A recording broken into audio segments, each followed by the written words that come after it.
I never thought a simple Tuesday evening in July would crack open the shell I'd been living in for 3 years. The sun was setting over Asheville, painting the Blue Ridge Mountains in shades of amber and violet, and I was doing what I did every evening at 6:30, watering the tomato plants my late wife Sarah had planted the spring before she died. I kept them alive because letting them die felt like losing her all over again. Pathetic, I know, but grief doesn't follow logic. It follows rituals, and my rituals had become my prison. The hose made that familiar hissing sound as water pooled around the roots, and I was lost in that numb, comfortable nowhere my mind went to most days when I heard her voice. "Michael?" Diana Lawson stood at the fence that separated our backyards, her arms folded across her chest, her dark hair pulled back in a messy ponytail. She wore a faded purple tank top and jeans with paint stains on them. I'd seen her plenty of times over the 2 years she'd lived next door, exchanged polite waves and brief hellos, but we'd never had what you'd call a real conversation. I preferred it that way. People asked questions. Questions led to sympathy. Sympathy made everything worse. "Evening, Diana," I said, not looking up from the tomatoes. I hoped my tone would send the message. "I'm busy, please don't linger." But she didn't move. I could feel her eyes on me, and something in the air felt different, charged somehow, like the moment before a thunderstorm when the pressure drops and you know something's coming. "Can I ask you something?" Her voice was quieter now, almost hesitant. That got my attention. I looked up. Her face was flushed not from the heat, but from something else. Embarrassment, maybe. Or courage. Sometimes they look the same. "Sure," I said, turning off the hose and straightening up. My lower back protested. 56 years old and I was already moving like an old man. Sarah used to tease me about that. Said I'd been born middle-aged. Diana took a breath, and I watched her fingers grip the top of the fence post so hard her knuckles went white. "I haven't had a man in 2 years, she said, the words tumbling out fast like she'd been holding them in too long and they'd finally broken through a dam. My brain short-circuited. I just stood there, hose in hand, staring at her like she'd started speaking Mandarin. What the hell was I supposed to say to that? She must have seen the panic in my eyes because she quickly added, "I'm not saying what you think I'm saying. God, this is coming out all wrong." She laughed, but it was a brittle sound, the kind of laugh that's one breath away from crying. "I just mean I haven't had anyone around. To talk to help with things. My ex took everything in the divorce. Not just the money and the furniture. He took my confidence, my friends, my sense of worth, and I've been living in this house like a ghost for 2 years, and I'm so tired of being invisible." Her eyes were wet now, catching the last rays of sunlight. "I have a door in my bedroom that's been stuck for 3 months. I've tried everything. WD-40, a hammer, praying to saints I don't even believe in, and I thought maybe you could help me with it. That's all. Just help me unstick a stupid door." The silence that followed felt like it lasted an hour, though it was probably only a few seconds. I should have said something comforting, something kind. Instead, what came out was, "Why me?" She looked at me like I'd slapped her. "Because you're the only person who's ever looked at me like I'm not broken," she said softly. "Everyone else in this neighborhood either pities me or avoids me. You just see me and nod and go about your day." That's the closest thing to normal I've felt in a long time. I wanted to tell her she had it all wrong. I wasn't seeing her at all. I wasn't seeing anyone. I was sleepwalking through life, doing everything I could to avoid feeling anything, because feeling meant remembering and remembering meant pain. But something in her voice, in the way she stood there so vulnerable and exposed, made it impossible to say no. "All right," I heard myself say. "Let me put the hose away and I'll come take a look." Her face transformed.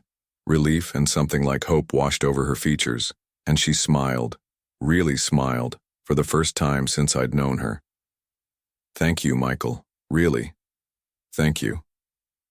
She disappeared from the fence, and I stood there for a moment wondering what the hell I'd just agreed to. My hands were shaking slightly as I coiled up the hose.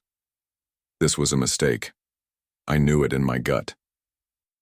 Not because Diana was dangerous or because she had ulterior motives, but because helping her meant opening a door I'd kept locked for 3 years. It meant being present, being human, being something other than a man going through the motions of existence. But I'd already said yes, and backing out now would make me a coward. So I walked through my back gate, crossed the small strip of grass between our properties, and knocked on her back door. She opened it immediately, like she'd been waiting right there, afraid I'd change my mind. "Come in," she said, stepping aside. The house was dim inside, curtains drawn against the evening light. It smelled like coffee and something floral, lavender maybe. As my eyes adjusted, I noticed things, a lot of things. Empty wine bottles lined up on the kitchen counter like soldiers. Dishes piled in the sink. Mail scattered across the dining table, most of it unopened. And photographs everywhere, but they were all face down or turned to the wall. "I know it's a mess," Diana said, her voice small. "I keep meaning to clean, but some days just getting out of bed feels like climbing Everest, you know." I did know. God, I knew exactly what she meant. After Sarah died, my house had looked the same for months until my son Josh flew in from Seattle and spent a weekend forcing me to rejoin the living. "It's fine," I said, and I meant it. There was no judgment in me, only recognition. "The door's upstairs," she said, leading me through the living room and up a narrow staircase. Family photos lined the wall, and I caught glimpses of Diana younger, smiling, standing next to a tall man with a cold smile. In every photo, she was leaning toward him. He was leaning away. The bedroom was at the end of the hall, and sure enough, there was a door, probably leading to a closet or bathroom, jammed shut. "I've tried everything," she said again, standing in the doorway while I examined it. "I even called a handyman, but he never showed up. Took my deposit and ghosted me. Story of my life, right?" She laughed again, that same brittle sound. I knelt down, checking the hinges, the frame, looking for the problem. The door had swollen, probably from humidity. The house was old, and old houses in the mountains did this. "It's the wood," I said, running my hand along the edge. "Expanded from moisture. Happens all the time. I can plane it down, or we can wait for winter when it'll shrink back naturally." "I don't want to wait," she said quickly. "I've been waiting for everything to get better for 2 years. I'm tired of waiting." There was an edge to her voice now, something fierce pushing through the vulnerability. I looked up at her and our eyes met. In that moment, I saw everything. The loneliness, the anger, the desperate clawing need to feel like life wasn't just something that happened to you while you stood still and took it. I saw it all because I was living it too. "All right," I said, standing up. "I'll need to get some tools from my garage. Give me 10 minutes. She nodded and I left, walking back to my house with my heart pounding in a way it hadn't in years. This wasn't about a door. I knew that now. This was about 2 people drowning in separate oceans, reaching out in the only way they knew how. And I had no idea if I was strong enough to be anyone's lifeline when I could barely keep my own head above water. But something had shifted in me when she'd said those words at the fence. I haven't had a man in 2 years, not an invitation, a confession, a white flag, a plea, and maybe, just maybe, we were both tired of being invisible. So I grabbed my toolbox, took a deep breath, and walked back to her house, knowing that fixing this door would be the easy part. Everything that came after, that was where the real work would begin. If you've ever felt invisible, if you've ever been so lonely that you forgot what your own voice sounded like, leave a comment below. You're not alone. None of us are, even when it feels that way. And if this story is speaking to you, hit that subscribe button, because what happens next will show you that sometimes the bravest thing we can do is simply let someone see us exactly as we are. When I came back with my toolbox, Diana had turned on every light in the bedroom. It was like she was trying to banish shadows, literal and otherwise. I got to work on the door, using a hand planer to shave down the swollen edge. The repetitive motion was meditative, familiar. Sarah used to joke that I could fix anything except my own stubborn streak. The memory hit me like a punch to the chest, but I kept working, kept my head down, focused on the wood curling away in thin strips. Diana sat on the edge of her bed, watching me in silence.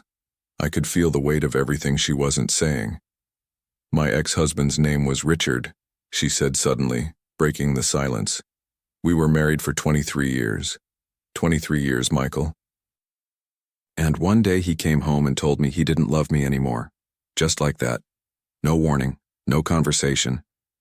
He'd met someone younger at his law firm, some paralegal with perfect teeth and no stretch marks, and he was done. Said I'd let myself go. Said I'd become boring. Her voice was flat, matter-of-fact, but I could hear the razor blades hidden in every word. I stopped plaining and looked at her. That's his failure, not yours, I said. She laughed, but there were tears streaming down her face now. You'd think after 2 years I'd stop crying about it. But some days it hits me all over again. The humiliation. Standing in court while his lawyer painted me as some desperate, clingy housewife who couldn't accept that the marriage was over. I got the house because he didn't want it. Didn't want the memories, he said. But I'm stuck here with all of them. And I can't afford to move, and every room reminds me of what I lost. I set down the planer and sat on the floor, my back against the wall. My knees cracked. Everything cracked these days. Sarah died 3 years ago, I said, and saying her name out loud to someone who didn't know her felt like betrayal and relief at the same time. Ovarian cancer, stage 4 by the time they found it. She fought for 18 months, and I watched her disappear piece by piece until the woman I loved was just a whisper in a hospital bed. Diana wiped her eyes with the back of her hand. I'm so sorry, Michael. Everyone's sorry, I said, and I didn't mean it to sound harsh, but it did. Sorry doesn't bring her back. Sorry doesn't make the empty side of the bed any less empty. Sorry is just a word people say when they don't know what else to do. She nodded slowly. You're right. I'm tired of sorry too. After the divorce, everyone said they were sorry, but then they stopped calling. Our friends, they were really his friends, you know?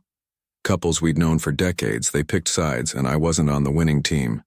So now I work from home, designing logos and websites for people I'll never meet. And some days the only voice I hear is my own, talking to myself like a crazy person just to remember what words sound like. The honesty of it gutted me, because that's exactly what I'd been doing, talking to Sarah's ghost, narrating my day to the empty house. Why did you really ask me over here, I asked. And don't say it's about the door. She was quiet for a long moment, staring at her hands folded in her lap. When she finally spoke, her voice was barely above a whisper. Because I'm scared I'm disappearing. Not dying, but disappearing. Like if I fade anymore, I'll just blink out of existence and no one will even notice. I needed to know if someone could still see me. If I could still affect the world in some small way, even if it's just asking a neighbor to fix a stupid stuck door. She looked up at me then, and her eyes were raw with something I recognized. Not desire, not manipulation. Desperation. The same desperation I felt every morning when I woke up and had to convince myself there was a reason to get out of bed. I see you, I said, and my voice cracked. I've always seen you. I've watched you come home at night and sit in your car for 10 minutes before you go inside, like you're gathering the strength to walk through that door. I've heard you crying on your back porch at 2 a.m. when you think no one's awake. I've seen the light in your office burning until dawn because sleep is harder than work. Her face crumpled. You knew? I knew, I said. Because I'm doing the same thing. Different pain, same prison. We sat there in that too bright bedroom, two broken people finally admitting to each other that we were broken, and something shifted. The air felt lighter somehow, like a pressure valve had been released. Diana stood up and walked to her dresser, pulled open a drawer and took out a photograph. She handed it to me. It was a wedding photo, her and Richard, young and smiling. She was radiant. He looked like he was already planning his escape. I kept this hidden in here, she said. Couldn't throw it away, couldn't look at it. That's what the stuck door represents, I think. All the things I've locked away because I'm too afraid to deal with them. I looked at the photo, then at her. What if we made a deal? I said, surprising myself. What if we helped each other stop disappearing? She tilted her head. What do you mean? I mean, I'll help you unstick your doors, literal and otherwise, if you help me with mine. I've been living like a ghost in my own house for 3 years. My son calls once a week and I lie and tell him I'm fine. My friends from the college where I used to teach have stopped inviting me to things because I always say no. I water Sarah's tomato plants and talk to her picture and pretend that's enough. But it's not. It's killing me slowly, and I think maybe you're the only person who'd understand that. Diana sat back down on the bed, and for the first time since I'd met her, she looked me straight in the eye without flinching, without hiding. Deal, she said. But I'm warning you, I'm a mess. Like a really spectacular mess. Join the club, I said. We have jackets. She laughed, and it was a real laugh this time, not brittle or broken. It was the sound of something thawing. I went back to work on the door, and 15 minutes later, it swung open smoothly. Behind it was a small bathroom, nothing special, just a toilet and a sink and a mirror. But when Diana stepped inside and turned on the light, she gasped. I forgot this was blue, she said, running her hand along the tiled wall. I painted it myself years ago, ocean blue. I loved this room. She looked at herself in the mirror, really looked, and her expression changed. God, when did I get so old? You're not old, I said from the doorway. You're 54. That's not old. Feels old when you're alone, she said. Everything feels older when you're alone. I understood that too. Time moved differently when you had no one to share it with. Days stretched into years, and years felt like lifetimes. We walked back downstairs and Diana made coffee, the good kind, strong and dark. We sat at her kitchen table and she started talking, really talking, about the divorce, about Richard's cruelty, about the way he'd made her feel small and worthless. I listened. That's all she needed, really. Someone to listen without judgment, without trying to fix everything. And in return, I talked about Sarah, about the guilt I carried for feeling relieved when she finally died, because watching her suffer was torture, about how sometimes I resented her for leaving me alone, about how ashamed that made me feel. You're allowed to be angry, Diana said softly. She left you, even though she didn't choose to. But you're still here, left behind, and that's a kind of abandonment too. No one had ever said that to me before. Everyone acted like Sarah was a saint, which she was, but that didn't make the loneliness any less real. Thank you, I said, and I meant it. We talked until almost midnight, and when I finally stood to leave, Diana walked me to the door. Same time tomorrow? She asked. I have a leaky faucet and a broken shelf and about 100 other things I've been avoiding. I smiled. And I have a garage full of Sarah's things I've been too afraid to sort through. Maybe you can help me with that. Deal, she said. And when she hugged me goodbye, it was quick and awkward, but it was human contact, and I realized I hadn't touched another person in months. Not a handshake, not a pat on the shoulder, nothing. I'd become untouchable, literally. As I walked back to my house, the night air cool on my skin, I felt something I hadn't felt in 3 years. Not happiness, not yet. But possibility. The sense that maybe the story wasn't over. Maybe there were still chapters left to write. If you've ever had someone really listen to you, someone who didn't try to fix you or judge you but just held space for your pain, leave a comment. Tell me about it. And stay with me, because what happens next will test everything Michael and Diana think they know about healing and moving forward. The next 3 weeks changed everything. Diana and I fell into a rhythm. I'd come over in the mornings with my toolbox, fix whatever needed fixing, and we'd drink coffee and talk. Real talk, not small talk. She told me about her daughter who lived in Boston and barely called, about the shame she felt when her credit cards got declined at the grocery store, About the night she'd stood in her garage with her car running and almost didn't turn it off. I told her about the panic attacks that hit me in the middle of the night, about the way I'd started setting a place for Sarah at dinner out of habit, about how I'd driven to the bridge overlooking the French Broad River 3 times with the intention of not coming back. We didn't judge each other. We didn't try to fix each other. We just witnessed each other's pain, and somehow that made it more bearable. But Asheville is a small town, and small towns talk. It started with Martha Brennan from across the street. She cornered me one Saturday while I was checking my mail. "Michael, honey, I don't mean to pry," she said in that tone that meant she absolutely meant to pry. "But I've noticed you spending a lot of time at Diana's place. People are starting to wonder." I felt my jaw tighten. "Wonder what, Martha?" She had the decency to look uncomfortable. "Well, you know. She's a divorced woman and you're a widower, and it's only been 3 years since Sarah passed. Some folks think maybe it's too soon, that's all." "Some folks need to mind their own business," I said, more sharply than I intended. Martha's eyes widened. "I'm just saying what others are thinking. I'm trying to help." "I don't need that kind of help," I said, and walked back to my house, my hands shaking with anger. That night Diana texted me, "Mrs. Chen from the end of the block just gave me the dirtiest look at the mailbox. Did something happen?" I called her instead of texting back. "The neighborhood gossips have decided we're having an affair," I said. She was quiet for a moment. "Are we?" "What?" "No. Diana, we're friends. We're helping each other, that's all." "I know that," she said quickly. "But does it matter what we know if everyone else has already made up their minds?" It shouldn't have mattered, but it did. Over the next few days I noticed the looks. The way conversations stopped when I walked into the local coffee shop. The way Tom Peterson, who I'd played chess with for 15 years, suddenly had excuses every time I suggested a game. And then Josh called. My son. His voice was tight with concern. "Dad, I got a call from Uncle Raymond.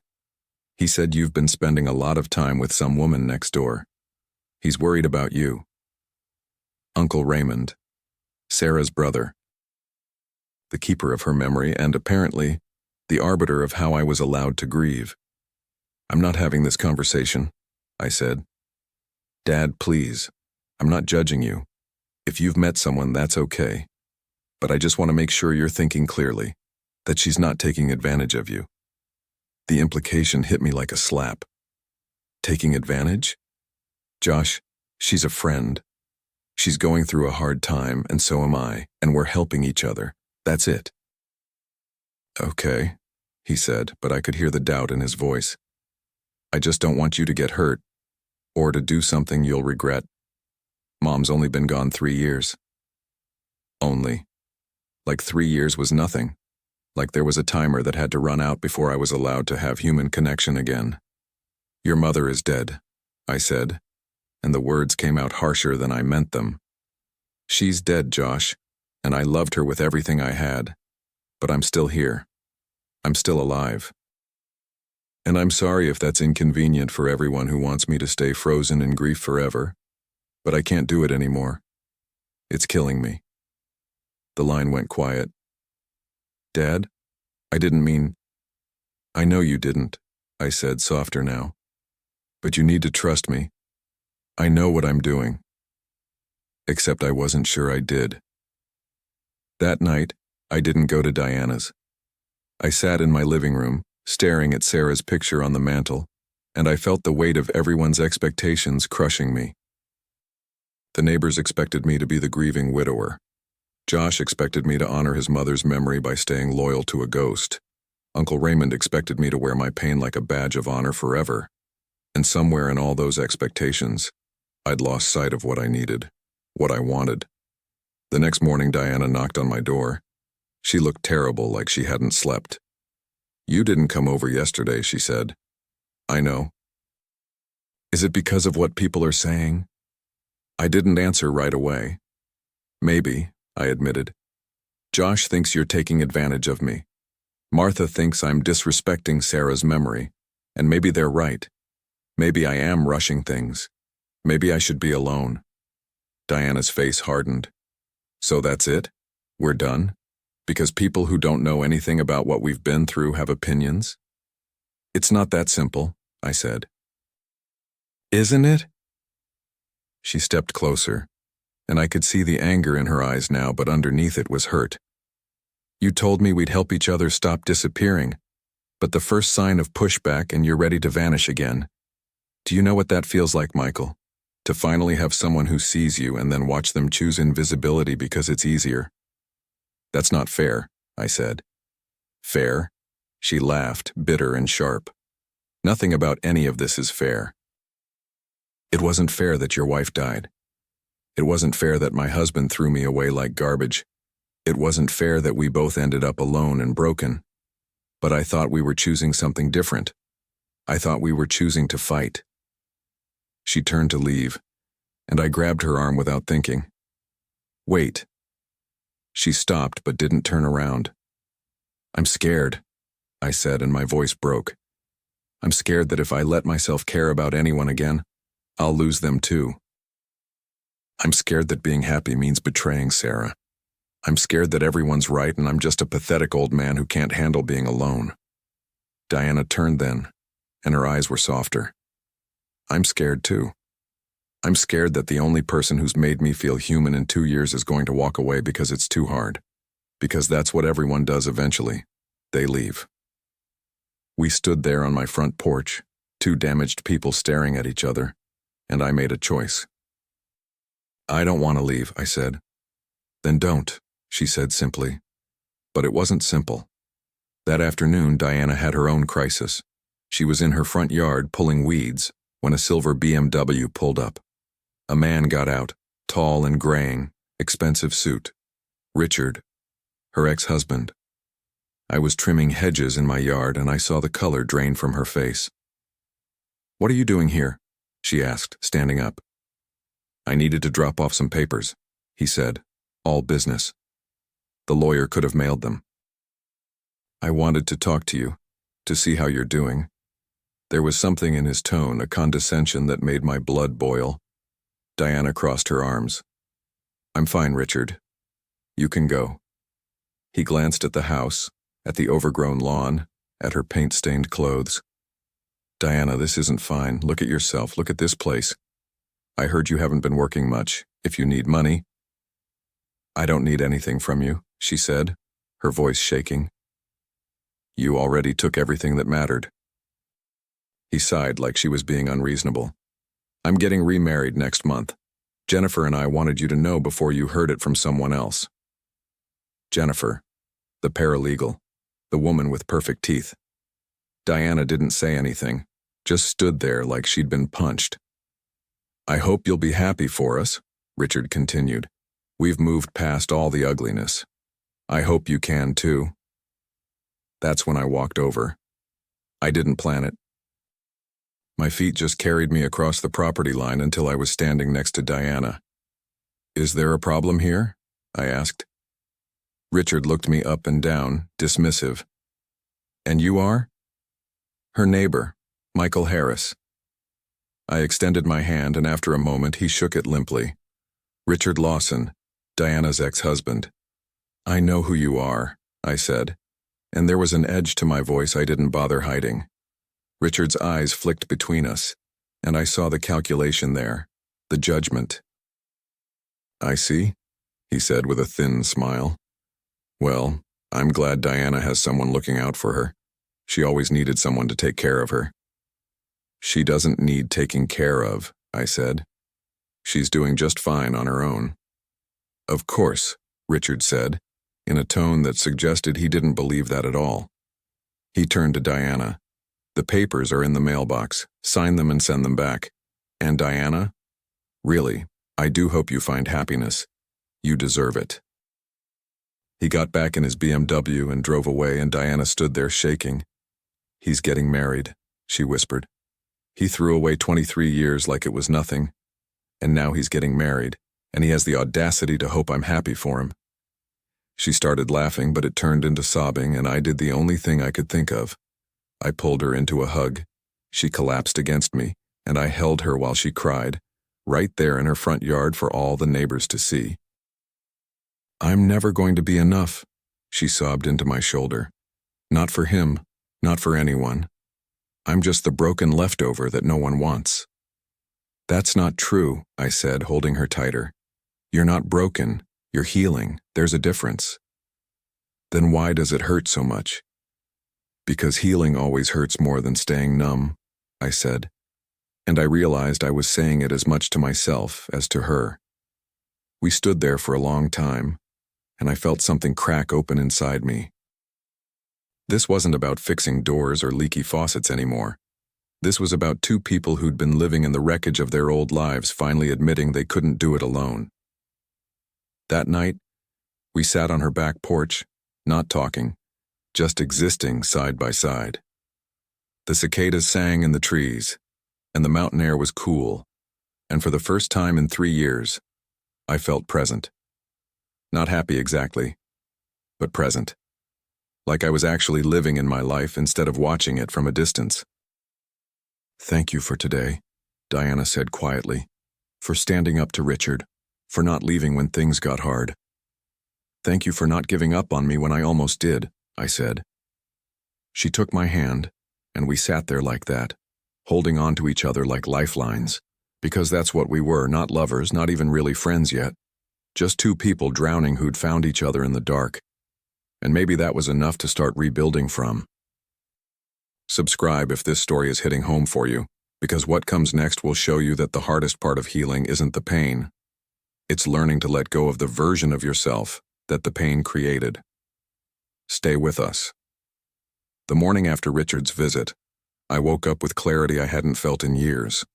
I knew what I had to do even though it terrified me.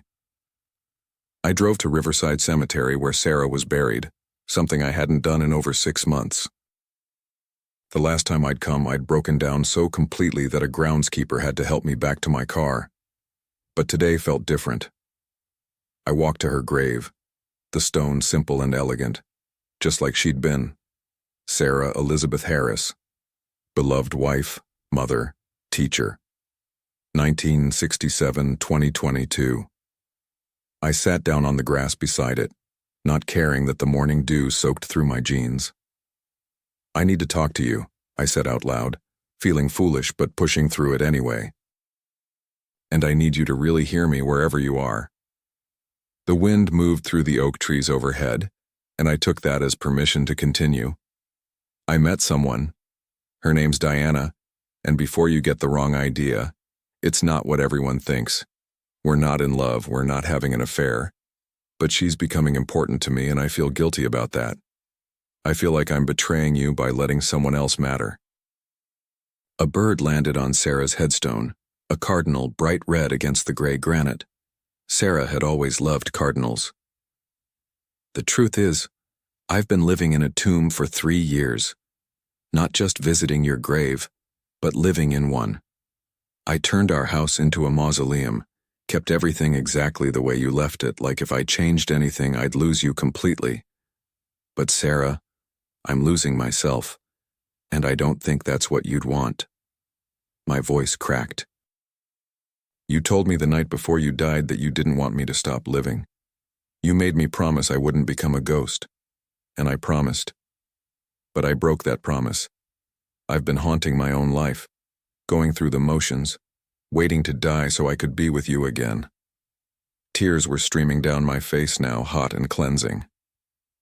"Diana is broken too.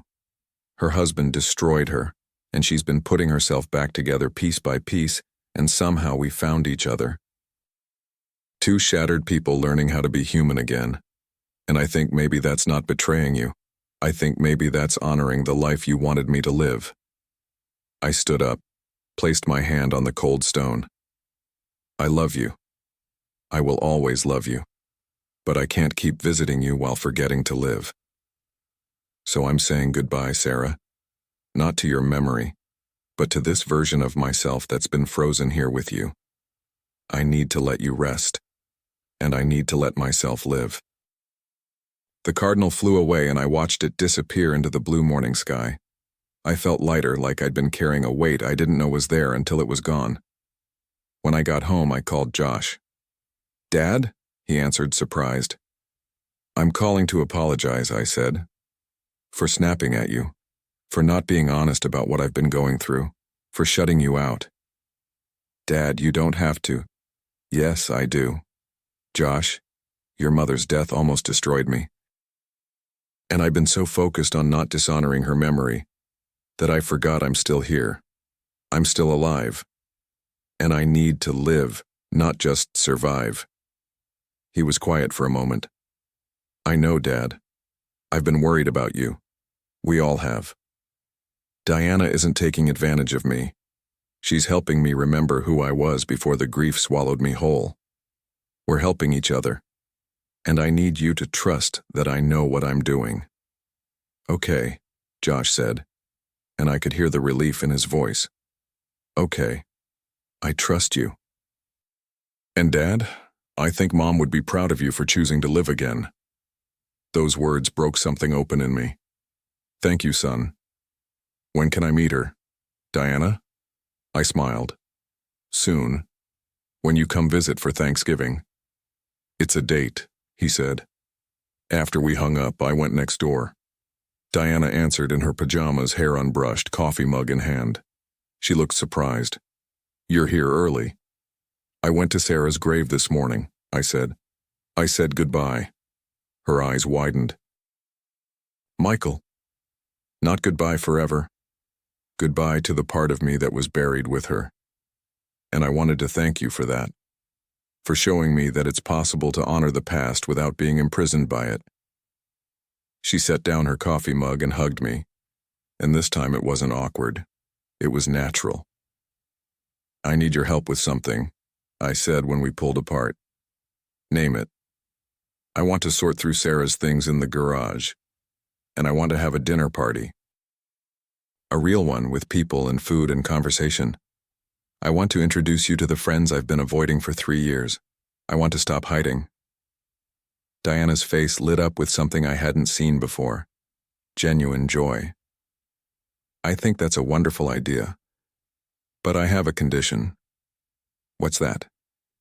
"I get to help you cook, and you have to come with me to see my daughter in Boston. She and I haven't spoken in 6 months, and I think it's time I stopped being afraid of her rejection." "Deal," I said, and we shook on it like we were signing a contract. Over the next 2 weeks, we worked together in ways that felt sacred. We sorted through boxes of Sarah's clothes, and I cried when I found the blue dress she wore on our first date. Diana held my hand while I folded it carefully and placed it in a donation box. Not forgetting, but letting go. We cleaned out my garage, and underneath years of accumulated grief, we found my old woodworking tools. I'd forgotten I used to make furniture. Diana convinced me to set up a small workshop. "You need to create things," she said, "not just fix broken things. Create." She was right. I started with a small bookshelf, and the act of building something from nothing felt like resurrection. In return, I helped Diana update her portfolio website and reach out to former clients. She landed 3 new projects in 1 week. "I forgot I was good at this," she said, staring at her laptop screen with wonder. "You didn't forget," I said. "You just stopped believing it." The dinner party was set for a Saturday night in mid-September. Diana and I spent all day cooking. Lasagna, garlic bread, Caesar salad, tiramisu for dessert. I invited 6 couples, old friends from my teaching days, people who'd given up on me after I'd declined too many invitations. To my surprise, they all said yes. The house felt alive again. We'd cleaned, opened windows, let light back in. Diana had brought over flowers from her garden, bright chrysanthemums that Sarah would have loved. When the doorbell rang at 6, my hands were shaking. "You've got this," Diana whispered. Tom and Margaret Peterson arrived first, and Tom pulled me into a bear hug. "It's good to see you, Michael. Really see you." The others followed, and the house filled with laughter and conversation and the smell of good food. Diana was nervous at first, but within an hour, she was deep in conversation with Linda Chen about garden design and teaching Patricia Brennan's granddaughter how to use Photoshop on her iPad. I watched her from across the room, watched her come alive in a way I hadn't seen before, and I felt something shift in my chest. Not romantic love, but something equally powerful. Gratitude. Gratitude for this second chance at living. After dinner, when everyone was on their second glass of wine and the conversation had mellowed into comfortable warmth, Tom raised his glass. "A toast," he said. "To Michael, for remembering that life is for the living, and to Diana, for helping him remember." Everyone raised their glasses, and Diana's eyes met mine across the table. In that moment, I understood something profound. We hadn't fixed each other. We'd witnessed each other's healing, and in that witnessing, we'd given each other permission to become whole again. The next morning, Diana and I drove to the airport. We were flying to Boston together. She'd called her daughter Emma 2 days before, voice shaking, and said, "I know I haven't been a good mother since the divorce. I know I've been lost. But I want to try again. Can I come see you?" Emma had cried on the phone and said yes.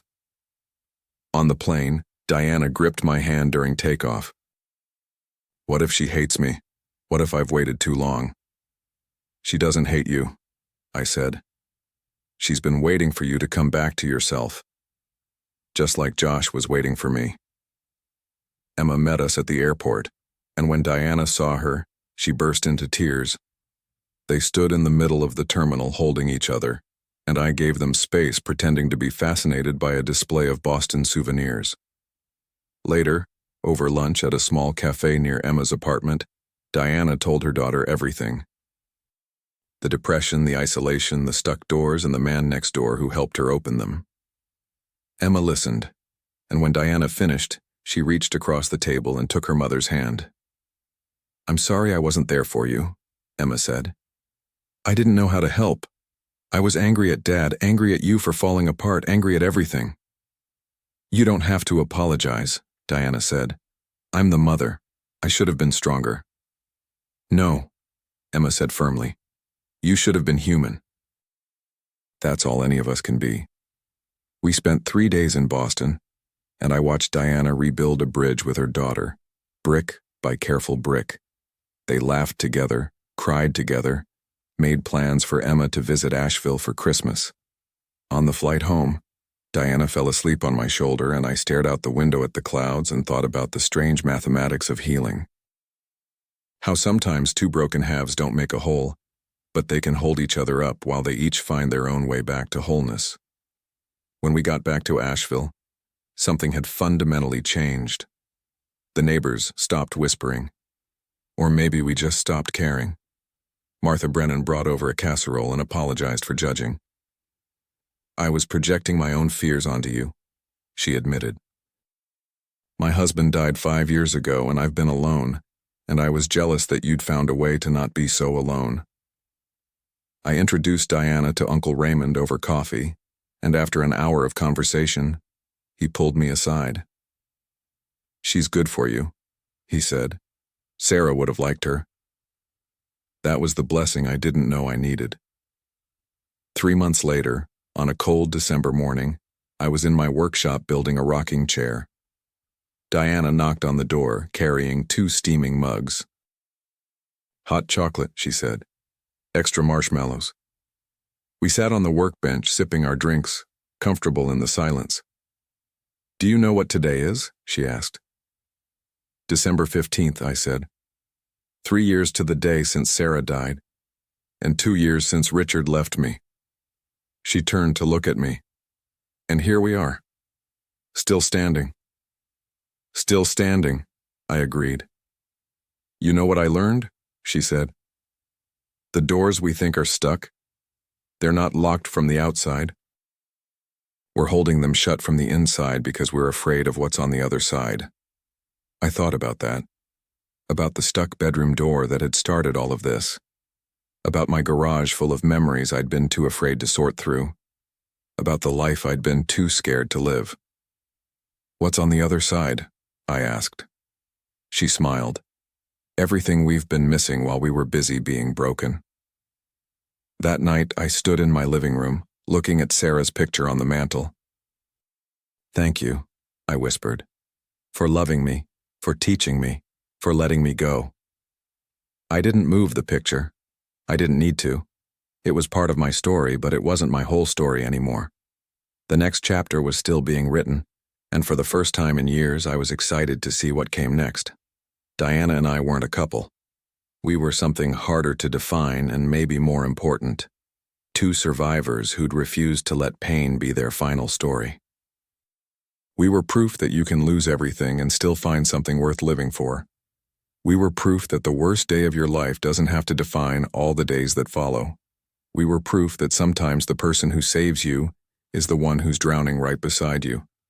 If this story touched you, if you've ever felt stuck behind a door you didn't know how to open, leave a comment below. Tell me your story.